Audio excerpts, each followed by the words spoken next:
The Indie Writers Club podcast is sponsored by Pro Writing Aid. Pro Writing Aid has been my go-to tool for revising and refining my writing since my first book. Built by writers for writers, it's more than just a grammar and spell checker. Pro Writing Aid helps you enhance your story's pacing, plot, characters, settings, and more. It can even provide on-demand developmental feedback on your entire manuscript with its new manuscript analysis and virtual beta reader tools. Get ahead of the competition by heading to prowritingaid.com, sign up for free or use the code IWC15 for a 15% discount off annual subscriptions. It's the Indie Writers Club with Cara Clare and James Blatch. A place to relax, chat, learn and vent about life as an independent author. Get episode alerts and links at indiewritersclub.com.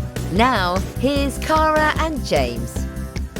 Hello, welcome to the Indie Writers Club. I am Cara Clare. And I'm James Blatch. Hello, how are you all? Yeah, we were just chatting off air for about 10 minutes, weren't we? And then we were like, we usually record our catch up on the podcast. Yeah, that is what this podcast is. You and me just gossiping. So you went, for some reason, you went to a cafe to work. You just get out the house? I did. Yeah, just to get out of the house. I needed a change of scenery. And my favourite coffee shop was full, which was a disaster straight away. So I had to go to Cafe Nero, which isn't my favourite. But they're basically like remote offices now. There's like so many people in there working. And I was sat in a corner and there was like lots of other people with laptops around. And then this elderly couple came in and kind of quite loudly went, "We're joining the workers' corner." and kind of looking around at everybody. Everybody's got headphones on, like, "Don't disturb us, please don't talk to us." And they sat next to me. And I was writing a sex scene, and I usually have like a privacy screen on my laptop for this exact reason, but I've got a new laptop, so I haven't got a privacy screen for it. And they sat down, and the woman could have sat opposite her husband, but she sat next to him. And then they were kind of glancing over, and he very loudly then said, "What are you working on? We don't want to disturb you." And I kind of went, "Oh, just writing something," kind of awkwardly. And I could see her keep looking over at my screen, and then kind of like getting more like huffy in her body language and sort of turning away from me, but then also keep looking back. And I was like, read away, lady. You're going to leave this Cafe Nero a changed person. I'm writing about a man who's going downtown, if you know what I mean. No, I don't know what you mean. What do you mean by that? He's taking a visit downtown. Yes, he's visiting downtown because she likes it when he goes downtown. Well, which town are you talking about? Yeah. So note to self, buy that new privacy screen, because it's very off-putting. It just got to a really good part as well. He was just taking his shirt off, and then I've got, Doris sat next to me. Disgusting. Ruining the vibe. I mean, some would say I should just write that at home, but, they don't do pumpkin spice lattes, do they? Cafe Nero seems to do double shots, I think, as standard. It's quite strong coffee. It's nice coffee, actually. I prefer it to quite a few of the others, but I'm like with you, I don't really like the shop so much. But anyway, it's nice to have an independent, isn't it? Now, I was in Florence on the weekend, Firenze, as they call it in Italy. I know, I'm so jealous. With friends. But I wrote every day. I have written every day. Did you? Well done. Yeah. Well done. Yeah. I'm going to be in Florence this time next year, because they're doing Rare romance authors and readers. They're doing a Florence signing next year. And now that I have my Italian translations, perfect excuse to go to Florence. Yeah. I'm not going to be talking to people like that. The only thing I'd say is dress for winter, because it's blue skies and the sun was out. And if you stand in the sun against a wall, like, it's genuinely warm. But the moment you're in the shadow or in the evening, it was like cold. That makes it sound like Jill made you go stand in a corner. Like, I stood by a wall. I'm fed up of talking to you. Please just go stand by the wall, James. No, it's because you can probably guess why. Because Jill, Amy and Sissy went into a lot of leather shops and a lot of pottery shops and a lot of this, that and the other shops. And Mike, Jeff and I stood by walls in the sun enjoying the people watching. There we go. Good. Sounds perfect to me. Yeah, exactly. So there was a lot of standing around. We also went to Florence, but we also went into the countryside. We organised a van and we went off into Tuscany, basically. So near the Siena area, and we had lunch in a beautiful 13th generation winemaker spoke to us. Young, handsome chap in his 40s. I could see Sissy thinking this is a This is a book. Because she's a romance author. Let's She's just a tell romance everyone. author. And she does write those wine books. Listen, I want to say I am judging the Kindle Storyteller Award, and I have the books here, so I'm going to show them. Ooh. These are, I think I couldn't announce all of them last time, but these are the shortlisted ones. So the finalists. There are, as usual, 5 titles. In no particular order. The order that I've got, just got the physical copies yesterday, and I got back from Florence. I've been reading them on Kindle. But we have Pig, or Pyg, I think it's Pig, by Pip Landers-Letts. I like that cover. I like that cover. I like that name, Pip Landers-Letts. I don't know anything about Pip. I don't know whether we met. This is The Witch's Cat. If you're watching on YouTube, you can see these. That's also a good cover. Escape from Petopia. This is Kirsty Watson with illustrations by Tilia Randbell. And that Very is, cute. I have to say, as a judge, with You 5 prefer books that to one. read in 3 weeks, that's nice to have at least one short one. It's like, James, you seem to have only voted for the children's Yes, books. really. Like, You only read one. Yeah. This is The Bed in the Shed by Izzy Bromley. With the tagline there. It started with a protest. It turned into a new beginning. I should say a little bit about the books, actually. So, yeah, Pig is sapphic, which is a word I wasn't aware of until last year. Basically, it's lesbian romance novel. I mean, I'd say it's somewhere between. It has spice in it. I just got to the first spice scene.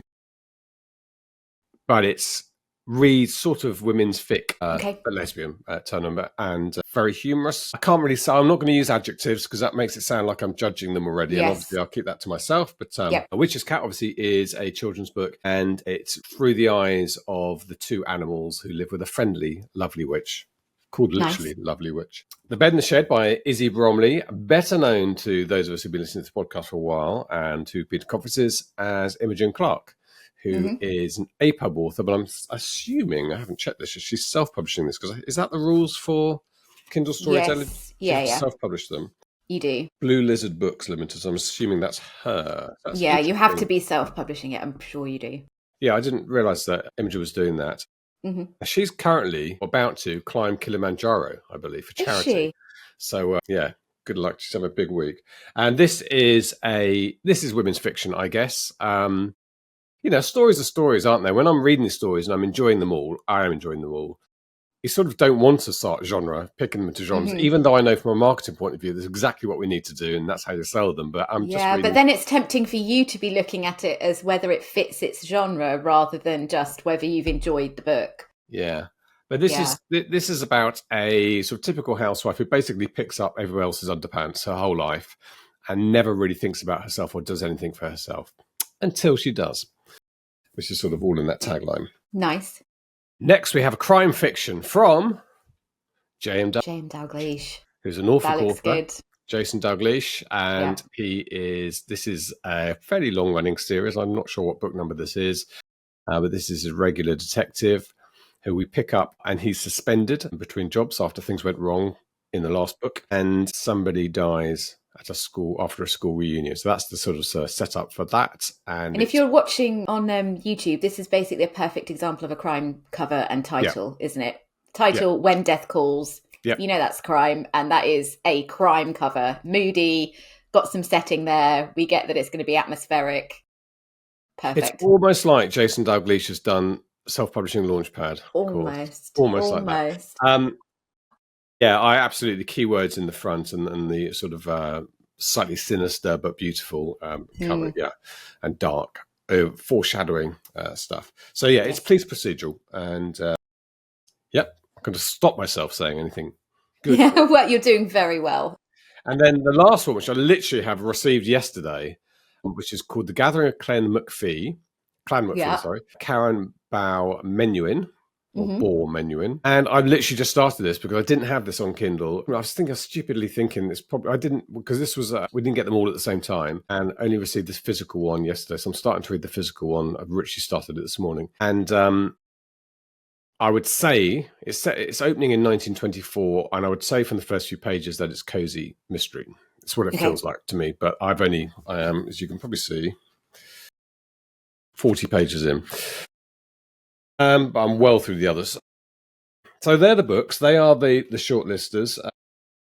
Interesting that you're reading them kind of all at the same time. Yes. I sort of decided that I would because I'm judging them and Mm-hmm. I've got them all running in my mind. I did think at first I'm going to pick up a book and start reading it and wonder which book I'm reading, but that has not happened at all. Every book is Mm-hmm. so distinctive with its own characters. It's not been a problem. You've And been very, very like secret squirrel about this, because even at the pub on Friday, you didn't let slip which one you're enjoying the most. no, I'm it's not right very for me to do that. impressed. Very impressed. So we have next week, I think it's Thursday, we have our judging lunch. So at that lunch, I think we're going to have a discussion together and the winner will be decided then and then announced, I think, the following week, the trust at a dinner in London or a reception in London. So, Mm-hmm. but I'm taking it seriously, Cara Claire, because, it's an You honour to be are. asked. Yeah. And I'm really, really enjoying reading all these books. Genuinely enjoying it. And I did wonder whether, because I don't, read some of these genres, Yeah. some of that would feel like a bit of a chore, but it 100% honestly has not. These books have been well chosen because they are good yarns. And it doesn't matter what genre it is. If it's a good page-turning story, you're going to enjoy it. And they're very different, aren't they? There's a good breadth of genres there. And I'm not sure if a children's book has ever been shortlisted before. No, I've had non-fiction before, travel writing, we had fantasy before, but yes, I can't remember a children's book. There probably has been. It's been going a few And years. sapphic as well. It's great to see a sapphic book in there. Yes, Pip Landers Let. Pip Landers, what's her name? Pip Landers Let.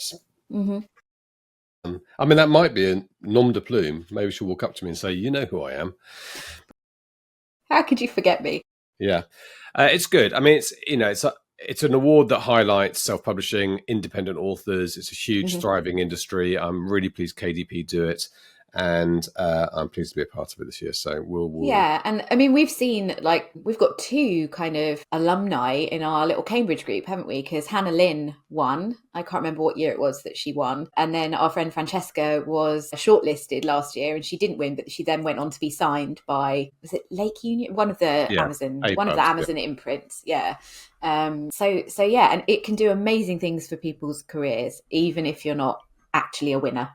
Yeah. But good luck to everybody. It's so exciting. Yeah, I mean, one thing I will say straight away is it's going to be hard to choose the winner. And if you're not the winner, like Francesca wasn't last year, it's not because people read your book and didn't like it. I promise you, your book has already impressed a lot of people to get to this stage, and nobody's reading these books and thinking, oh, I don't like them. They're all very enjoyable books, which makes it hard to judge. Is there criteria? Are you allowed to say? Is there criteria that you judge on, or is it just which did you enjoy the most? Okay. No, I know there is a set of guidelines for how we judge. Okay. Yeah, which you can imagine are to do with character building, world building, and composition of story, and so on. And also a little bit of technical stuff, how they're put together, does the cover work, is there formatting done, because it's self-publishing, the whole thing as well. So there's a few things to take into account. I have my own little spreadsheet, you won't be surprised to know, with Mark. So I'll be the only one probably at the dinner who brings any kind of data to my analysis. You're going to bring a presentation. Yeah, small presentation from me. I have a 2-hour presentation on my thoughts of... I'm kind of hoping at the dinner, other people... I obviously got to get to the end of the book, so I'm kind of hoping other people at dinner might have strong opinions on who they think the winner should be, because I'm finding it hard, and I do need to have that proper discussion to get to an answer on this. But yeah. Anyway, okay, so I thought I'd talk about that just for a second so people know that's going on, and it's something you can enter next year. The entries are kind of spring to August, and yeah, you can plan for it. So it's between May, isn't it? I think it's if you publish between the 1st of May and the end of August. And they've never really been specific about how the shortlist is drawn up. It's allegedly a combination of like reader reviews and the algorithm and all of that kind of stuff. So if you do intend to enter it, you can just enter it because you happen to be publishing at that time of year. But I do know people who've, they've planned their publishing schedule so that they publish, in May, and then they've got, quite a few months to have the reader reviews coming in and that sort of stuff. So it's worth looking into it. And you can also, there is a foreign language one now. So we can enter the ones in Germany, and I don't know if there's one in France and Spain yet. There's definitely a German one, but it has to be a book that you're publishing first in that language. Because I think we discussed this on one of our Patreon calls, didn't we, a while ago, which is fair, because it would feel incredibly unfair for somebody who's already published in the UK to then suddenly just quickly do a German translation and enter it. Yeah, unfair on the German native authors. Yeah. Yeah. And actually, speaking of Patreon, we should just say that if anybody missed the last call, we did record it. And I think James has put the link to the recording on the Patreon. Yes, it's on Patreon. Yeah, so Yeah. it's accessible to those people who are eligible for it, which is the top two tiers, which is reliable narrator and Yeah. main character. And we're going to do that going forward so that if people do miss a live, they can catch the recorded version. And we've got another one coming at the end of October to kind of make up for, we missed one because of travel and conferences and things. And then back to one a month leading up to Christmas. So yeah, run, because they're super useful. They're useful for us as well as the people on the call, I think. Yes, I really enjoy them. And I mean, at some point we may split them because they're getting quite big as well. They are getting big, and it's difficult to, like, I was surprised actually how many were on the last one. Lots of new faces. So we might have to end up doing two calls so that we can pay everybody attention. Yeah, absolutely. Good. Yeah, funny thing happened though. I sat down at the gate at London City Airport. We flew from London City, a small little airport, which I might like flying from. And I was reading, obviously, you can imagine any spare moment. I've got my Kindle out and I'm reading these books. And opposite me was a woman reading a J.D. Kirk book, a new one in hardback. And J.D. Kirk is one of my fellow judges for the Kindle Storyteller. So I was looking at her thinking, should I say something? But she was interesting. So he's Barry Hutchinson's real name. Many of you will know him, and he writes very good crime thriller, very similar to Jason Dalglish, actually. Police procedurals set in Scotland. And she was German. I mean, completely German. She was reading the English language version, I could see that, but she was completely German and speaking to her husband in German, then going back to reading her book. He was reading Hunter S. Thompson. So I was thinking, wow, what a literary couple. The sort of couple who fly to Florence. Yes, well, exactly that. So there was one thing that I wanted to mention this week, which is, I don't know if people listeners follow Becca Syme. If you've heard of Becca Syme, she does the Strengths for Writers courses and coaching, which I won't go into now, but she also is just a great person to follow on her Facebook page because she does lots of really super helpful posts. And I won't read out the whole post because obviously it's something that she wrote, but she put something on there about burnout. I think it was yesterday or the day before, and said that she's noticing more and more authors at the moment, potentially because obviously things are on the surface of it a little bit harder marketing wise, things going on in the world, things with AI, people kind of worrying about what the future looks like and that sort of thing. And one of the things that she said is going to kind of lead us into what we were going to talk to today, which was there might come a point where you have to check in with yourself and think about, actually, am I able to be a full-time author at this point? Because if you're going through a divorce, if a family member is ill, if you've got other things going on in your life, you might actually get to a point where you're actually really burnt out and writing your own stuff isn't necessarily possible right now. And she said, like, it's not always a straightforward journey to becoming a full-time author. And this is something I don't think a lot of people kind of acknowledge or talk about. We all kind of go, oh, we've gone full-time. And then you don't kind of hear updates from people unless it's all going well. But it's not always a linear thing. Like sometimes you might have to take a part-time job. You might go back to doing something else and then go back to full-time authoring again. So it's a really great post, and go read it if you are kind of in that place where you're struggling at the moment, because she has some tips. And I think sometimes just hearing somebody acknowledge it and talk about all the different reasons that you might be experiencing burnout and what it is really, really, really useful. Yeah. Well, if you can send me that link, I'll put it in the email and the show notes. Yes, I will. Presumably people have to follow Becca, or you'll have to do that when you can see it on her Facebook page. Yeah, I'm not sure if you need to follow her, but it's there on her Facebook page. Yeah, I actually dug out my Enneagram test the other day. Did you? I've never done that one. Which is tells you your strengths, sort of thing Becca talks about. It tells you your kind of strengths and well, because there's Clifton Strengths is what the thing that Becca focuses on, and then the Enneagram stuff is something slightly different. What is it then? You tend to either be one or the other. You either tend to be an Enneagram, like die hard, this is what I go by, or Clifton Strengths. You don't see that many people who do both. I've never done my Enneagram thing.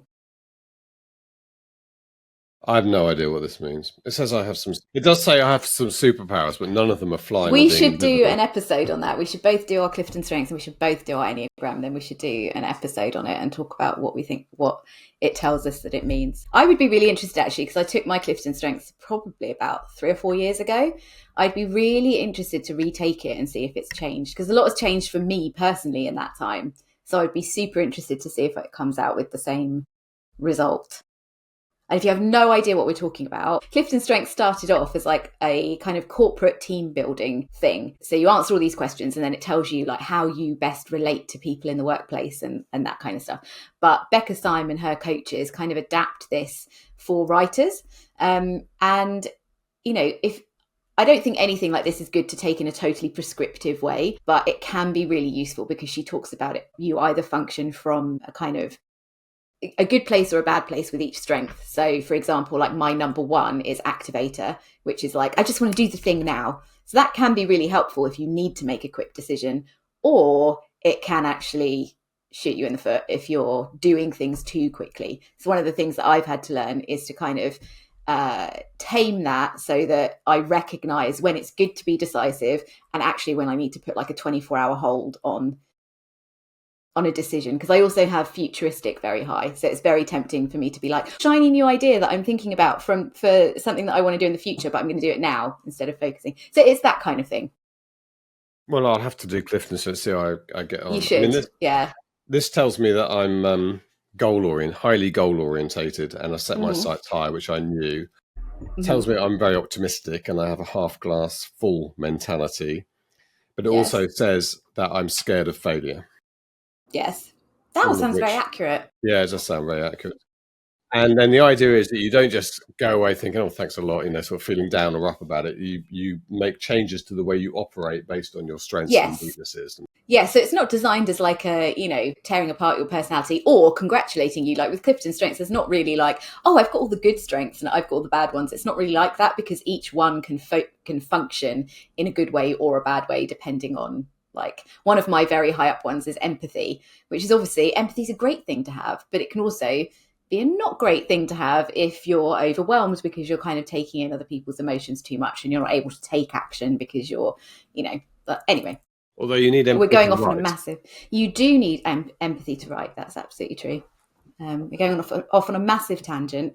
Maybe that's one of the fundamental challenges of self-publishing, is that the strengths you need as a writer are different strengths and can be weaknesses for marketing and running a business.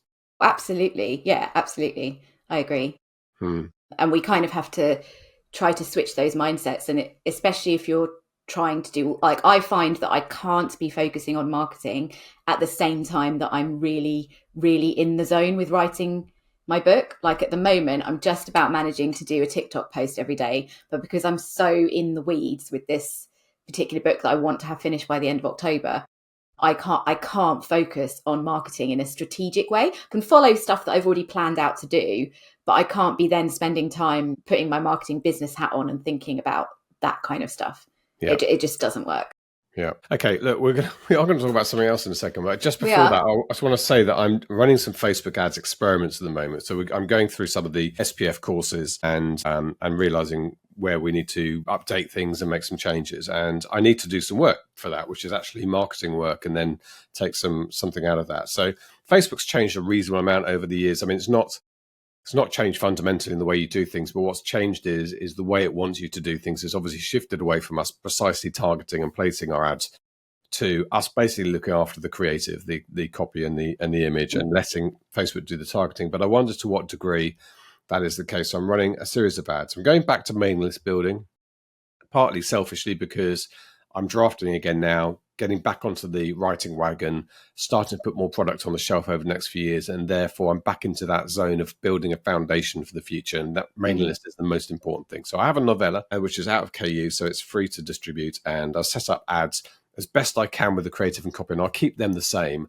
And my first test, which is running, I think I'm on day 7 actually today, but so it'll stop in the next 2 days, is to completely seed everything to Facebook. So I literally haven't made any change. I get as close to I can to 100 score, what they call a score, because they want you to do this. So Advantage Plus, they call it.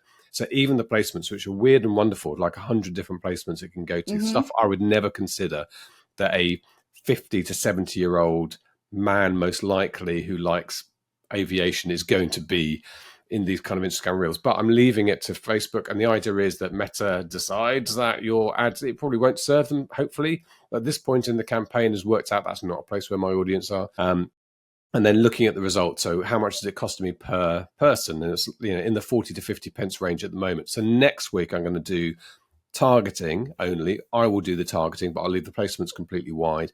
And then finally, third week for this particular run of tests, without changing the copy and images, will be me doing the placement, me doing the targeting, and full control. Because my hunch is, I think still that's going to be the better option for us to lower cost per acquisition, but I'm willing to be proved wrong. Yes, and there's a difference between cost per click and cost per acquisition, because when I've tried this in the past and gone fully in with, you know, what Facebook recommends or Meta recommends that you do, I've got super low cost per click, really, really low, but they've not been converting. Well, that's so, I mean, I do go quite close. My most recent ads are quite close to what they recommend, but I think that's a really smart way to test them. I mean, you know, it's smart. You're good at this stuff because you're not changing the copy. You are literally working out which method of delivery is the most effective or most, you know, cost effective per acquisition, and then you can start tweaking your copy. And I think we did say we were going to do an episode on copy as well, didn't we? Yeah, we'll do on the creative side. Yeah, so this costs money to do as well, which is what the great thing about SPF. You know, we sell the courses. You wonder where your money goes. This is where your money goes. So it's going to be quite expensive to run this. And the reason I like doing it's a lead form. So you know what a lead form is. It's not even sending people to a website. It's a place where you click and your email address is already there. So that's I think the most efficient way of gathering an email address from Facebook. The reason I like doing this is because you're getting maximum feedback. So I can see there's no guessing, has that sale resulted from this campaign? I've got really low cost per click. Therefore, I think these sales probably came from that, which is what we have to do, sort of sticking a finger in the air. This, I will know whether I've got an email address or not. And then I'll do some analysis on those email addresses. Obviously, they come in with the tag to my mailing list account, and we'll see how active they are, what their open rates are, etc. And I learned a lot of this stuff since I got involved in Hello Books and written word media. Mike Horrigan over at Written Word Media, he's brilliant on this data. It's for him, recruiting an email address onto the Hello Books list, or in their case, Written Word Media, Bargain Booksy, that's just the start of it. They're really nitty about how good is that email address. Is this a genuine reader who's going to be of value to readers to authors in the future? So they measure the success of their campaigns. By the time you've eliminated everybody who doesn't open, eliminated people who've got a mistake in their email address, that's not even a really email address, the people who don't click, when you get down to those good actors, you're finding actually it's going to cost you £5, £6, £7, £8, £9, £10 or dollars per email, you know, because and that sounds awful because I want email addresses at 40p, but if they're not clicking, it's actually in reality, it's probably going to be at £1.50 per email. Yes, and I think this is where I feel like maybe we should move our ghostwriting topic until another episode, because we're already half an hour in and this is quite interesting. Because I think this is where knowing the lifetime value of your reader is really, really useful. And if you do direct sales, this is going to be slightly easier for you to figure out, because you can put a pixel on your website, you can know, you know, what that customer has purchased from you. If they're a return customer, like Shopify gives you a lot of data on this, and you can get other external things that will analyze that for you, because it's not just a case that, you know, if you say it's going to cost me £1.50 to get this reader, and then you think, but I'm not making that much from, you know, the read through of my KU series. It can seem really off-putting, but if you think that reader is going to come back to you and they're going to buy more over the lifetime of however long they're subscribed to your email list, that changes it. That changes your perspective on it. But it's something that we don't, again, our brains aren't necessarily wired this way. A lot of creatives aren't necessarily data people. And I do know a few like unicorn authors who absolutely love data and their brains just do this stuff, but it doesn't come naturally for me. So it's something that I have to force myself to get in the zone and think about things in that more strategic way.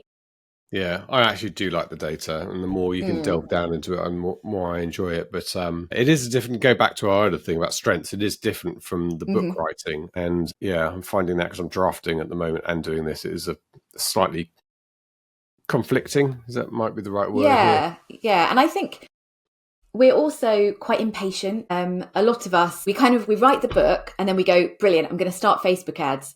And we think that we're just going to start a Facebook ad, and within 7 days we're going to know, yep, that ad's making money, brilliant, awesome.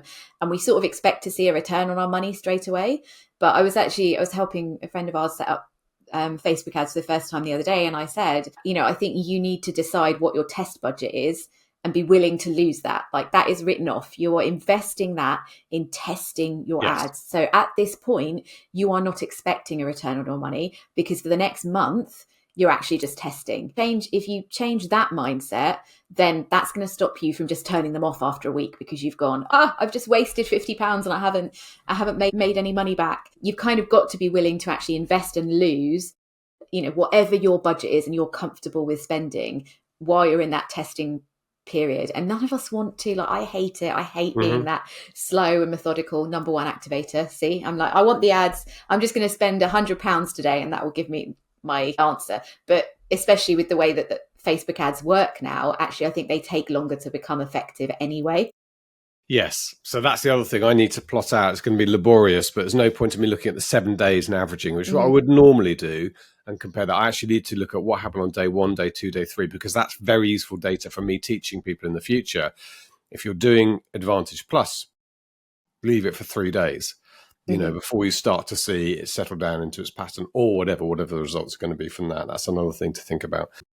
Yeah, but I'm running ads for Vinci Books as well, building up that email list. I've got quite a lot of data coming into this, and up until now, I have been putting restrictions on where the ads go and narrowing the targeting to things I think are going to work. But I'm looking to be proved wrong. Basically, I'm saying to Facebook, I mean, if we could get to a point where all we have to do is focus on the copy and the image, then that's going to be easier for us in a way. If we can trust that Facebook is going to go do its thing and do it correctly, that will be easier for us than having to do this and test different things. Because also, you're going to get your results and you're going to say whichever one came out top for you, but that's still specific for your genre. That's not necessarily going to be the same for a romance author or a spicy romance author or a crime author. So if we can get to the point where Facebook actually is spot on with the targeting, then fantastic. But it definitely went through a phase a little while ago where I was seeing random ads that were not well targeted to me. That seems to have died down, but it had a bit of a glitch about a month ago where I was just like, what on earth is it showing me? Yeah. I do always screen grab. I mean, a Jerry Kilby ad came up the other day and he's great at Facebook ads. And I just screen grabbed it because I'm quite happy. And if Jerry is listening, I just basically copy what you do, Jerry, because he looks on the ads and image and copy front. I think it's very good. Well, I said this before a little while ago that I think, especially for romance, I'm not seeing Facebook ads at the moment. What I'm seeing is organic posts being pushed to me from romance authors' pages, which I think a lot of them post on Instagram and they just cross-post to Facebook. So that's the experiment that I'm going to run with my next release. I'm going to finish writing it in October. Then my marketing is going to start in November. So I'll be able to let you know what that's doing in terms of exposure, because I should be able to see, where views come from, whether it's Instagram or Facebook. So I'm not going to run any ads for it to start with. And I'm just going to focus on populating my Instagram and Facebook pages and see if it starts pushing things organically. Yeah. I kind of don't want the answer to be that it's just about the copy and images and Facebook is brilliant at everything. Really? Else.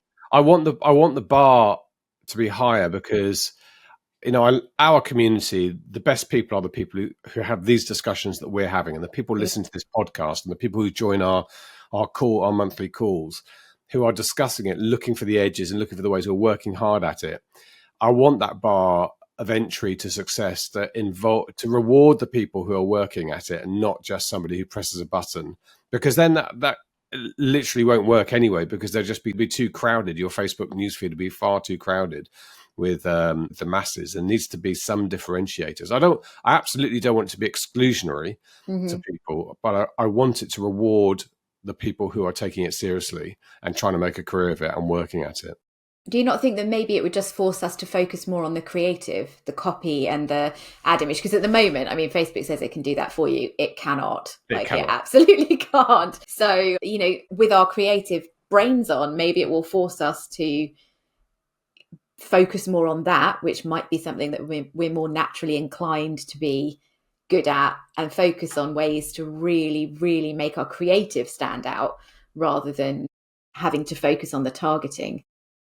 Yeah, maybe, but it's only one aspect. I'd like there to be more to it. But we'll see. Anyway, we'll see what the results are. Hopefully, we'll see. So I'll report on that in a month's time or so when I've run those initial campaigns. And because I've got my hands on the Vinci Books network, I could do this with a romance book.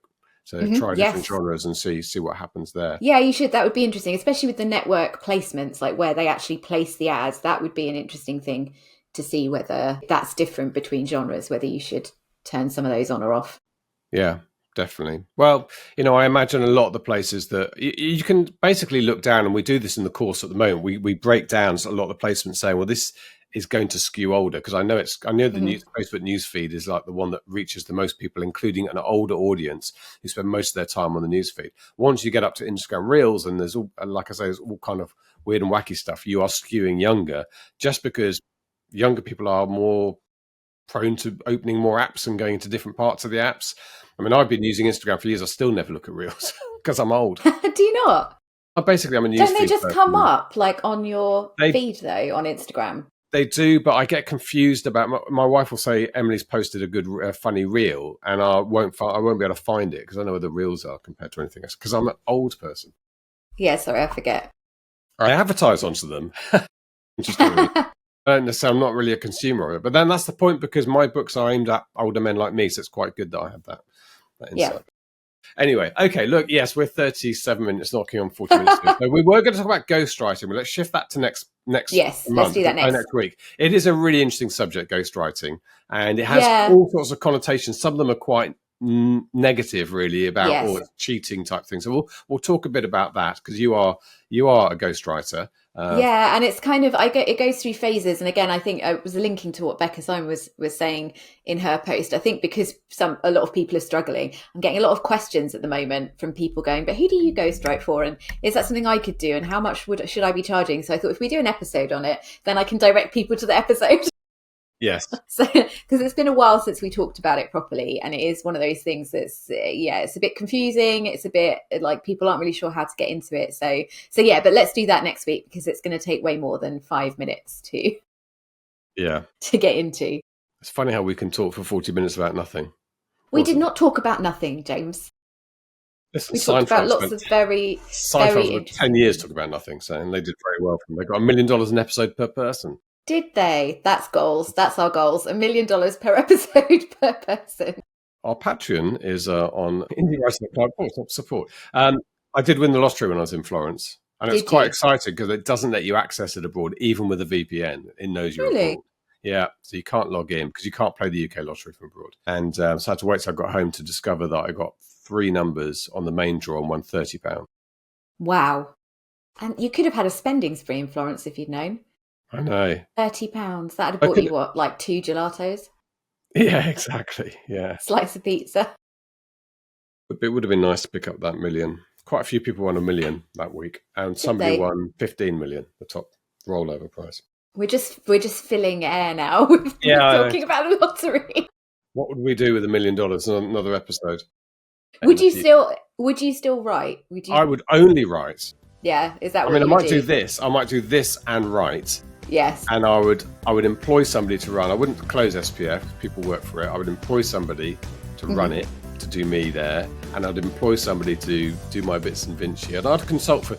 I'd consult for Vinci. I would write. Here we go, everybody. So basically, you would do exactly the same as you're doing now.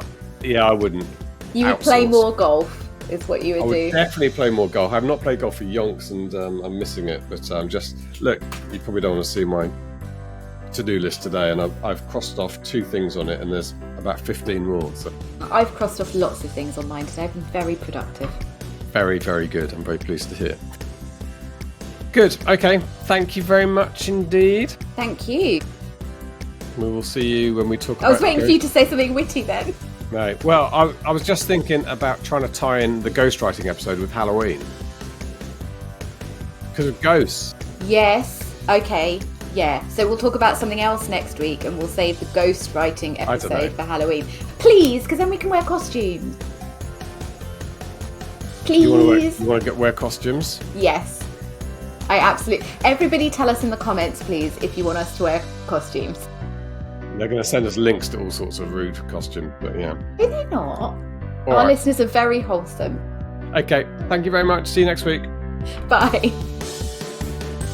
Support the podcast and get exclusive access by joining our Patreon. From just $1 an episode, you'll be invited to our Discord server, where the weekly discussion continues every day. And our 2 top tiers include a monthly live Q&A with James and Cara. Head to indiewritersclub.com/support. Thank you for listening, and don't forget to subscribe, like and share. We'll see you next Friday. The Indie Writers Club podcast is sponsored by Pro Writing Aid. Built by writers for writers, Pro Writing Aid doesn't just check spelling and grammar. It helps you enhance your story's pacing, plot, characters, settings, and more. Now it can even provide on-demand developmental feedback on your entire manuscript with its manuscript analysis and virtual beta reader tools. Give your writing a competitive advantage by heading to prowritingaid.com. You can also sign up for free or use the code IWC15 for a 15% discount off annual subscriptions.